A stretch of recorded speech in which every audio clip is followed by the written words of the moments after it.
வணக்கம். நான் இன்னைக்கு தயிர் சேமியா பண்ண போறேன். அதை வந்து சேமியா பகாலா பாத்துன்னு சொல்லலாம். அது எப்படி பண்ணும் காமிக்கிறேன். அதுக்கு என்னெல்லாம் வேணும்னு சொல்றேன். சேமியா பண்றதுக்கு நான் 1 கப் சேமியா எடுத்து வச்சிருக்கேன். கடுகு, உளுத்தம்பருப்பு, கடலைப்பருப்பு, உப்பு, கொத்தமல்லி, கருவேப்பிலை, பச்சை மிளகாய், தயிர் இவ்வளவும் இதுக்கு வேணும். நான் வந்து அடுப்புல வந்து ஒரு பாத்திரம் வச்சு அதுல வந்து தண்ணி விட்டுருக்கேன். தண்ணி நல்லா கொதிக்கிறோது இந்த சேமியா வந்து அதுல போடணும். ரொம்ப கொதிக்க கூடாது. ஒரு கொதி வந்த உடனே அதை அப்படியே ஃபில்டர் பண்ணிட வேண்டியதுதான். ரொம்ப கொதிச்சா குழம்பு போயிடுறது.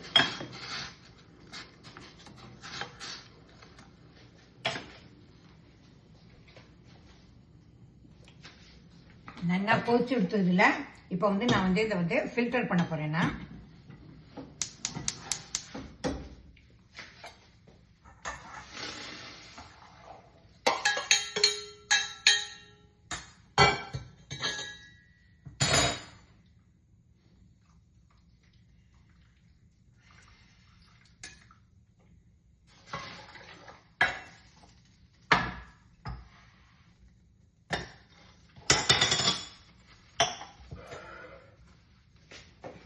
அதுக்குள்ளேயும் ஒரு கடாய் வச்சுக்கிறேன். எண்ணெய் கடாய் வந்து கொஞ்சம் காயட்டும். இப்போ வந்து நான் வந்து கடாயில் வந்து எண்ணெய் விடுறேன். ஃபர்ஸ்ட்டு கடுகு போடுறேன். கடுகு வெடிக்கட்டும். கடுகு வந்து வெடிச்செடுத்தோம். நான் வந்து இப்போ கொஞ்சம் உளுத்தம்பருப்பு போடல, கடலைப்பருப்பு போடுறேன்.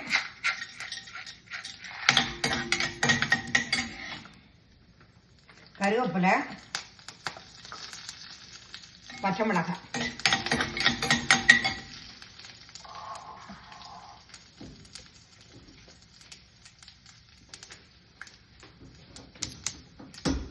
இப்போ வந்து நான் வந்து தயிரை வந்து ஒரு பவுல்ல வந்து போட்டுக்கிறேன். நல்ல கெட்டி தயிரா இருக்கு.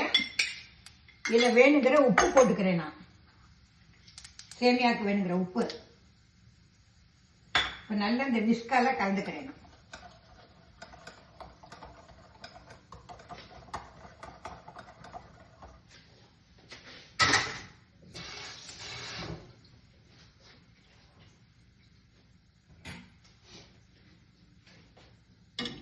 இப்போ வந்து இந்த தாளிச்சு கொட்டது நல்லா தாளிச்சு கொட்டியாச்சு. இப்போ வந்து சேமியா வந்து இந்த தயிரில் வந்து போட போறேன். ஃபர்ஸ்ட்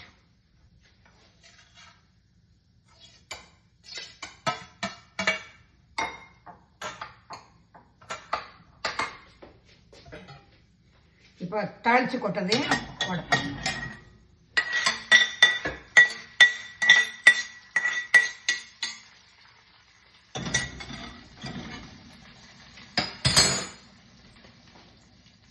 தயிர் சேமியா வந்து ரெடி ஆகிடுத்து. இப்போ வந்து நான் வந்து மேலாப்பில் கொஞ்சம் கொத்தமல்லி மட்டும் தூக்குறேன். இப்போ வந்து பவுலில் மாற்றியாச்சு.